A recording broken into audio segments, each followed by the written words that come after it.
Bienvenidos a una agenda económica de este jueves que muestra los primeros apoyos explícitos al nuevo texto constitucional que vamos todos los chilenos a votar el 17 de diciembre. Queda poco menos de 2 meses. Y son principalmente apoyos de parte del mundo económico y uno muy especial que es del presidente de la CPC, Ricardo Mewes. Veamos un extracto de lo que dijo en conversación con Radio Pauta este jueves por la mañana. ¿Qué fue lo que dijo el presidente de la CPC? Si analizamos todos los acuerdos que ha habido en materia económica, a mí me parece que el texto que hoy día tenemos da para cerrarlo y da para ser aprobado. Explícito entonces en lo que dice el líder gremial. Continúa en la misma conversación. Por lo tanto, él cree que es importante que los últimos elementos que se están discutiendo en la comisión mixta se llegue a acuerdo y realmente cierren este proceso. Ahora, no es el primero del mundo económico que dice esto. Por ejemplo, acá en Agenda Económica el viernes, el past president de ICARE, Lorenzo Gasmuregui, también dijo por qué él cree que hay que votar a favor. Tuve la libertad, siendo presidente de ICARE, de decir que yo votaría en contra de la propuesta anterior, porque estaba muy convencido que tenía cosas muy negativas. Yo creo que la propuesta actual tiene muchas cosas positivas, pero tiene que ser aprobada. Y por lo tanto, creo que es políticamente correcto el sacar ciertos elementos que pueden estar generando rechazo en la izquierda. El país no puede perder la oportunidad de cerrar un segundo proceso. Por lo que me está diciendo Lorenzo, entonces, ¿usted va a votar a favor el 17 de diciembre? Sí. Yo voy a votar a favor, pero espero no ser minoría. Otro que también señaló públicamente que va a votar a favor es el expresidente del Banco Central, Vittorio Corvo. Lo hizo ayer miércoles en la mañana en conversación con Radio Infinita. Veamos. Según Corvo, ha llegado el momento que se despeje la incertidumbre, se pongan de acuerdo en propuestas que permitan tener un sistema político que empiece a funcionar y responder las demandas. Sigue el expresidente del Banco Central. Él cree que hay que votar a favor porque tiene que cerrar este capítulo y hacer las tareas. Él prefiere que empecemos a caminar los chilenos. Eso en Radio Infinita. Y este jueves en la mañana, también en Radio Infinita, veamos qué fue lo que dijo el presidente de la Sonami, Jorge Riesco. Las mineras necesitan certezas. Ellos están muy interesados en que este proceso culmine con el éxito de poder aprobar un texto constitucional lo más consensuado posible. También, claro, apoyo a favor por parte del líder de la minería en nuestro país. Si es que alguien del ámbito económico de relevancia como ellos manifiestan que van a estar en contra, lo vamos a mencionar también acá en el programa. Bueno, ahora vamos a hablar del dólar porque por el momento no ha seguido subiendo. De hecho, este jueves tuvo una importante caída. Empezó cerca de 950 y terminó en 937 pesos. Sin embargo, esto va a seguir porque la volatilidad del tipo de cambio se espera continúe en los próximos días. En los últimos días hemos visto nuevamente una escalada en el precio del dólar y esto se debe a la tensión que existe en el conflicto del Medio Oriente, por lo cual el dólar se transforma en un gran activo de refugio. El precio actualmente, hoy jueves, ha tenido una corrección hasta niveles de 934 pesos, ya que se especula que el Banco Central chileno tal vez mantenga o no baje la tasa en lo esperado anteriormente, y también debemos esperar qué va a pasar con la decisión de tasas de Estados Unidos por parte de la Fed, que en caso de volver a subir la tasa podríamos ver nuevas escaladas en el precio. Hemos vivido una nueva jornada de volatilidad en el dólar peso, en la mañana bordeando los 950 pesos y atacando máximos anuales, mientras que al final del día cerró cercano a los 935 pesos. Eso está en línea con lo que estamos esperando de aquí a fin de año, es decir, que el peso se fortalezca relativamente frente al dólar y vuelva a un rango entre 900 y 910 pesos, debido a que se ha alejado mucho de los promedios de los últimos 6 meses, principalmente desde julio de este año, que hemos visto una depreciación del peso de más de 140 pesos. En estos momentos los principales catalizadores los estamos viendo en el contexto geopolítico, con el conflicto que se está viviendo en Gaza y también con las declaraciones de Jerome Powell. Tan larga como la muralla china es la vuelta del presidente Gabriel Boric desde ese país. 8 escalas tiene que hacer el mandatario para llegar a Chile. Bueno, mientras viaja de regreso, le mostramos un resumen de lo más importante del periplo en el gigante asiático. Lo muestra Belén Saldías.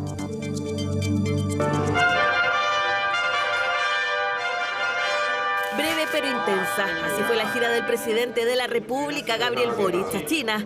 Y es que pese a que solo fueron 4 días, la agenda del mandatario estuvo cargada de reuniones y actividades. Hemos podido estrechar, profundizar lazos con nuestro principal socio económico, que es China, y además abrir nuevas puertas a inversiones y diferentes tipos de intercambio, tanto en materia científica, de innovación, cultural, de comercio. Profundizar los lazos era lo que precisamente se esperaba de esta gira, puesto que el gigante asiático es el principal socio comercial y estratégico del país, por lo que varios apuntaban a que no había espacio para errores ni salidas de libreto. Ese país es nuestro socio comercial más importante y por tanto todos los vínculos que signifiquen estrechar lazos, ampliar nuestras relaciones comerciales con ellos, evidentemente que son muy positivas para el país.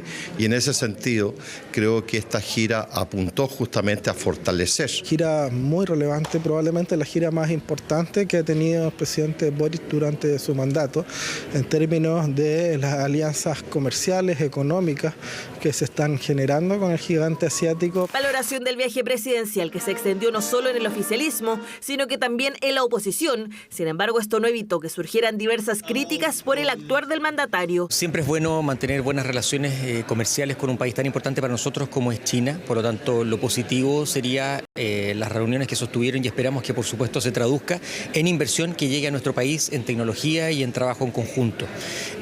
Creo que las cosas negativas siguen siendo las salidas fuera del protocolo diplomático de parte del presidente de la República. Estas son giras que son muy importantes para el país y hay que mirarla de una forma mucho más transversal. Por ello también valoramos que el presidente invitara a distintos parlamentarios a poder acompañarlo en esta gira y buscar oportunidades de desarrollo para Chile a través de buenas relaciones. Dicho eso, igual hay ciertas declaraciones del presidente que nosotros creemos que le restan valor a su rol. La oposición se refiere a las declaraciones que realizó el presidente en una clase magistral en la Universidad de Sichuan. Allí instó a los jóvenes chinos a mantener una dosis de rebeldía y cuestionar versiones oficiales. Pese a esto, la gira en general fue catalogada como correcta. Sin grandes sorpresas, pero necesaria, correcta, no obstante discreta. Los chinos les importa mucho el protocolo y les interesa muchísimo que se sigan ciertas dinámicas.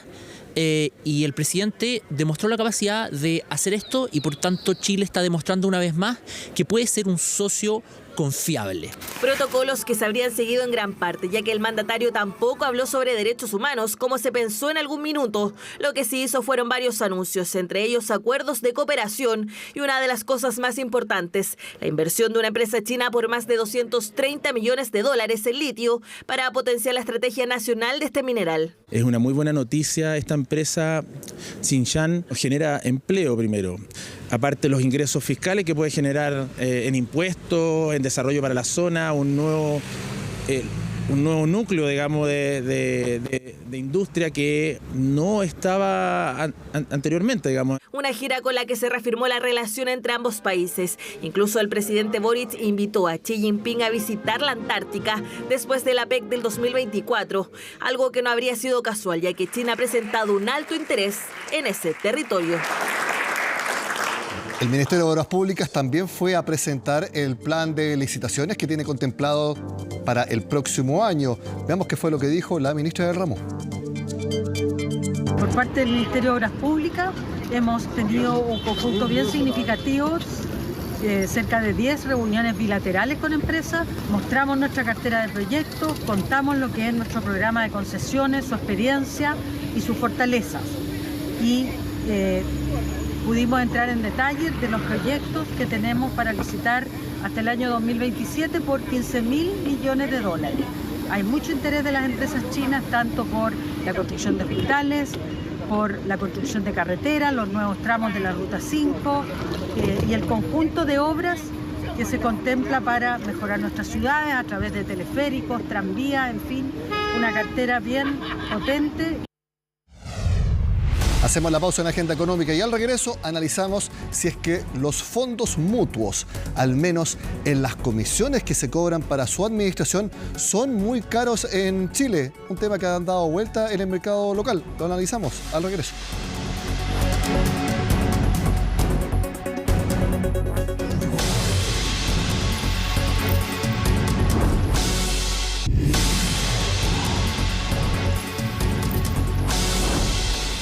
Hace algún tiempo hay actores del mercado financiero local que indican que los cobros de comisiones de las AGF y otras entidades que ofrecen fondos mutuos son muy altos en comparación a otros países. Bueno, este jueves la Comisión para el Mercado Financiero entregó un informe desglosando cómo son estos cobros en el mercado local y lo hace a través de una sigla que ustedes tienen que poner mucha atención. TAC. No es el TAC de las autopistas, es la tasa anual de costos y que vamos a ver en la siguiente definición que publicó la CMF. ¿Qué es la TAC? Es el costo total anualizado que se asocia a una inversión y se expresa como un porcentaje del patrimonio del fondo. La CMF señala que es útil mencionar que la llamada remuneración fija, que es la más frecuente, representa más o menos el 90% de la TAC. El detalle de dichos cobros se obtiene en el reglamento interno o folleto informativo del fondo y son cobros que están expresados como porcentaje del patrimonio que se mantiene en la serie, es decir, en el fondo. Si yo invierto 1.000 pesos, el porcentaje que corresponde a esos 1.000 pesos es lo que a mí me cobra por administrar cada AGF o entidad. Y como veíamos, pueden ser cobros fijos o cobros variables. Bueno, teniendo eso en cuenta, la CMF publicó cómo son las TAC en el mercado local. Y aquí vemos cómo son los cobros en realidad y que depende del tipo de fondo mutuo. Esto también es una lámina que publicó la CMF en el informe. Tiene varios números, pero vamos a tratar de resumirlos. ¿Cuáles son los fondos mutuos más caros del mercado? Aquellos que invierten en acciones del extranjero. Los más bajos están en total 2,5% de lo que se invierte. Va subiendo hasta la columna roja, donde está el segmento de los cobros más altos, que están, ahí lo vemos, en como máximo 4,6%. Ese es el cobro entonces más alto de las comisiones de los fondos mutuos y que son en Fondo Mutuo Accionario Internacional. Luego vamos viendo los más baratos y que están al fondo. Los fondos mutuos estructurados, ahí está mi dedo, ¿lo ven? ¿Cuál es el cobro menor? 0,8% de tasa de costo anual y que sube hasta el más alto dentro de los fondos estructurados, 1,2%, lo vemos en la columna roja. Ahí la dispersión es mucho menor entre los fondos más caros y los más altos, siempre en estructurados. Como vemos, intermedio hay fondos accionarios nacionales, balanceado agresivo, balanceado moderado, balanceado conservador, deuda a más de 365 días, deuda menor a un año, deuda a menos de 90 días. Ahí está todo el desglose de los cobros. Pero como vemos, y como resumen, la comisión anual, es decir, el TAC anual más bajo del mercado, Fondo Mutuo Estructurado, 0,8%. ¿Y cuál es el más caro? Fondo Mutuo Accionario Internacional, lo vemos allá, 4,6%. La pregunta entonces está puesta ahí. ¿Son caros los cobros de las administradoras que tienen fondos mutuos? Lo analizamos en Agenda Económica con Catherine Rus, que es socia de Credit Capital y que nos acompaña ahora. Catherine, muchas gracias por estar en Agenda Económica. Gracias, Nicolás. Encantada nuevamente. La pregunta es muy simple y que está puesta en pantalla, Catherine. A tu opinión, y según lo que informa la CMF, ¿son en general caros los fondos mutuos en su administración? Sí, pero tiene que ver no necesariamente que son todos caros, para que no nos vayamos al extremo. El problema que tenemos en Chile es que la mayoría de las personas invierte a través de los bancos porque es lo más conocido que tiene. Y cuando entramos a desglosar los fondos mutuos que compran, efectivamente hay fondos internacionales de Estados Unidos que te pueden cobrar sobre un 4%, lo que es carísimo. Para que tengamos una referencia, los fondos en el mercado internacional tienen un promedio de 1,3%, bastante menor que el fondo más barato internacional de acciones que existe o que acaba de publicar la CMF. Ahora, eso tiene varias razones. Primero, somos un país bastante pequeño en inversión, ¿verdad?, frente a otras grandes potencias, pero también pasa que los fondos de mutuos lo que hacen hoy día a través de los bancos no es que tengan mesas que decidan en qué producto invertir, sino que compran fondos de fondo. Entonces, puede que un banco dentro de su fondo mutuo tenga fondos de JP Morgan, fondos de BlackRock, fondos de Templeton, Y lo que está haciendo entonces es cobrar una sobretasa sobre un fondo que ya existe y que ya cobra. Esa es la razón principal de por qué llegamos a fondos tan caros. Ahora, el mercado tiene muchas opciones hoy día y está en nosotros como consumidores empezar a preguntar y de repente también comprar otro tipo de activos que pueden tener precios menores como los ETF. Si quieres podemos entrar en ese tema. Para tenerlo muy claro entonces, el hecho de que un fondo mutuo accionario internacional llegue a cobrar como costo anual 4,6% de la inversión tiene que ver porque se le paga comisión a quien directamente nos ofrece el fondo mutuo y esta entidad a su vez contrata a otra entidad y que a su vez también puede contratar a otro administrador. Entonces hay comisión tras comisión tras comisión. Por lo general son dos. Ejemplo, el banco y la mesa que elige fondos de distintos distribuidores que hacen sus fondos. Entonces, efectivamente, es muy difícil porque uno no se puede comparar, o en Chile no podemos comparar una casa de fondos chiquitita, una administradora que tenga 2 billion, 3 billion, con un JP Morgan o con un Morgan Stanley, que tienen billions y que tienen en todas partes del mundo asset manager que van y que investigan. Entonces, ese sobrecosto sí se paga, pero lo que sí hay que saber es que yo hoy día puedo acceder a fondos internacionales con 1,3, 1,6%, y por eso es importante preguntar, porque la razón de por qué tenemos fondos mutuos accionarios extranjeros que cobran 4, no solamente es porque le pagan el costo a las otras administradoras, sino que también es porque tienen la gran masa de inversionistas. Entonces, cobran un poco lo que quieren y esto es deber de la CMF, no solamente seguir en esta línea, sino que realmente regular de que nosotros como consumidores tengamos más información a la vista. Así como se hizo en algún momento una campaña súper importante para el CAE, ¿verdad? Que cuando uno toma un crédito hipotecario realmente sabe cuál es el valor final que suma la tasa, los seguros, etcétera. En el caso de los fondos mutuos, el TAC es desconocido por todo el mundo. Entonces es súper relevante empezar con esto y que también la CMF regule, porque un 4, y algo efectivamente es súper caro. Si el fondo rentó 6, en verdad estáis ganando 2 y tanto, para eso compro otro instrumento, ¿no? Exacto, y te quiero preguntar, ¿por qué el fondo estructurado es el más barato de toda la serie? Si nos puedes explicar la composición de ese fondo mutuo. Porque lo hacen ellos mismos, no tienen que pagar al resto. Entonces es mucho más barato y por lo general además incorpora instrumentos que ya existen en el mercado y que son muy baratos. Te voy a dar un ejemplo. Los fondos de deuda privada son baratos y son buenos. Hay varios buenos, uno que tiene moneda Cumplo, que es de factura, otro que tiene Ameris, que son súper baratos porque lo hacen ellos mismos. Entonces ya no pagan la comisión de la comisión. O hay otros fondos que tienen menor costo porque, por ejemplo, compran depósitos a plazo de varios bancos. Entonces no hay que pensar mucho, no hay que no dedica la parte de inversiones mucho tiempo en armar ese tipo de fondos. Por eso es más barato. Ahora, más barato aún es comprar ETF. Si yo ya quiero comprar el mercado internacional, por ejemplo, podría comprar esa S&P 500, que es el índice de las 500 compañías más importantes del mundo, ¿verdad? Lo puedo comprar a 0.07, Nicolás. Y hay pocos fondos que le han ganado al S&P 500. Lo mismo pasa con el IPSA.